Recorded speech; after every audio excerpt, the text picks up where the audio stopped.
কিভাবে আপনার ফোনে আসা বিরক্তিকর অ্যাডগুলো বন্ধ করবেন? অনেক সময় দেখা যায় কোনো অ্যাপস ব্যবহার করছি না, তারপরেও কিন্তু আমাদের ফোনে অ্যাড চলে আসতেছে। আবার অনেকে ডায়াল করতে গেলেও কিন্তু অ্যাড চলে আসতেছে। কেন আসতেছে এবং কিভাবে আপনারা এই অ্যাডগুলো বন্ধ করবেন, তার সম্পূর্ণ প্রসেসিং দেখিয়ে দিব। ভিডিওটি স্কিপ না করে সম্পূর্ণ দেখার অনুরোধ করছি। প্রথমে চলে যাবেন মোবাইল ফোনের সেটিংসে। সেটিংসে যাওয়ার পরে একদম নিচের দিকে চলে আসবেন এবং দেখতে পারবেন গুগল সার্ভিস। গুগলে ক্লিক করে দিবেন।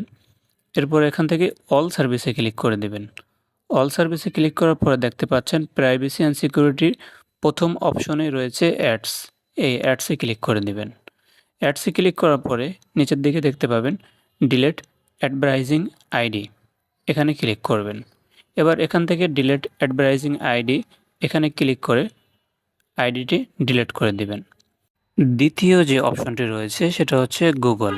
গুগলে চলে আসবেন। এখান থেকে আবারও আপনার জিমেলের উপরে ক্লিক করে দিবেন। এখান থেকে গুগল অ্যাকাউন্টে ক্লিক করে দিবেন। গুগল অ্যাকাউন্টে ক্লিক করার পরে একটু লোডিং নেবে এবং এখানে আপনি দেখতে পাবেন ডাটা অ্যান্ড প্রাইভেসি। এখানে ক্লিক করবেন। ডাটা অ্যান্ড প্রাইভেসিতে আসার পরে দেখতে পারবেন ওয়েব অ্যান্ড অ্যাপ অ্যাক্টিভিটি। এখানে ক্লিক করবেন। এখানে ক্লিক করার পরে আপনি এখান থেকে টার্ন অফ করে দেবেন। আমার অফ করা আছে, আপনারাও অফ করে দেবেন। তাহলে বিরক্তিকর কোনো অ্যাড আপনার ফোনে আর শো হবে না।